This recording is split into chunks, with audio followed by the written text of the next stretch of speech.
big supporter of former President Trump, introduced the former president at the RNC, did a very good job, and spoke at his recent MSG rally as well. He is the CEO and president of the Ultimate Fighting Championship, Dana White. Dana, thank you very much for joining us.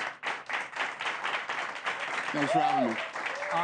Haven't met you before, but I am a huge fan of the UFC, and I appreciate what you've added to the culture in that regard. Now, when you listen to Mark Cuban, you know economics as a businessman, but also in relating it to what you see in the people around you and what you're hearing.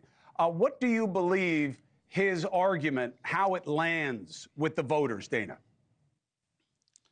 Well, a lot of the things that I've heard, since I've been on here, this election is about competency. It's about competency. We were talking about diamond out your boss earlier. This isn't about your boss. This is a world leader. This is the guy, this is the leader of the free world we're talking about here.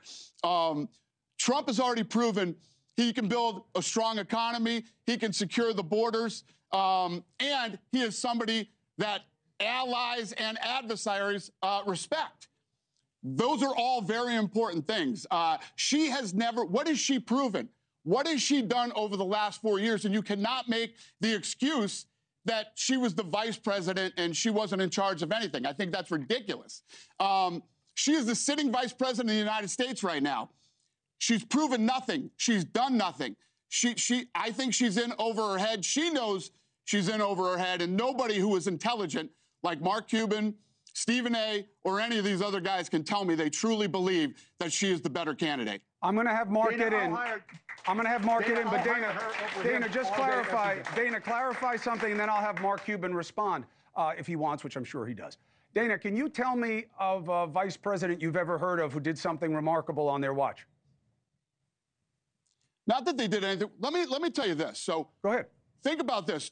Right leading up to the debate, everybody was talking about that he's never been sharper. He's on top of his game. I was just in a meeting with the other day. They do the debate ends, and they figure out he's unfit to run, right? He's the sitting president of the United States. He's unfit to run. So now they slide her in, right? Nobody voted her there. Nobody voted Kamala Harris. If she went up against other Democrats, she would not be in the position she's in right now. Fact. Okay? Well, it's not a fact. They slide her in there. Really? How did she do last time? How did she do last time? She was Biden's running mate, and they got 85 million votes. But I hear you. The process was a problem. Let Mark Cuban get in. Talk to your friend Dana. Dana, I love you. You're so wrong. Trump, inflation was up 25% over the Obama economy he inherited.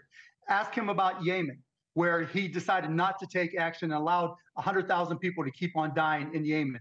Talk to him about his tariffs. What worked with his tariffs? He had 4 years to make tariffs work with China. China kicked his ass. China took him to court, right? Because he didn't know how tariffs worked, and it hurt the economy. The economy was rolling along, and it got so hit by the tariffs that his appointment to the Federal Reserve, Jerome Powell, had to come back in and cut interest rates 3 times. And then we get to the real point of reckoning, the pandemic. And what does he do?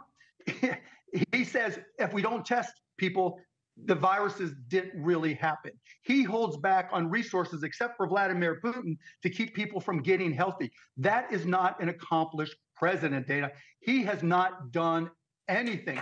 What he got, he inherited.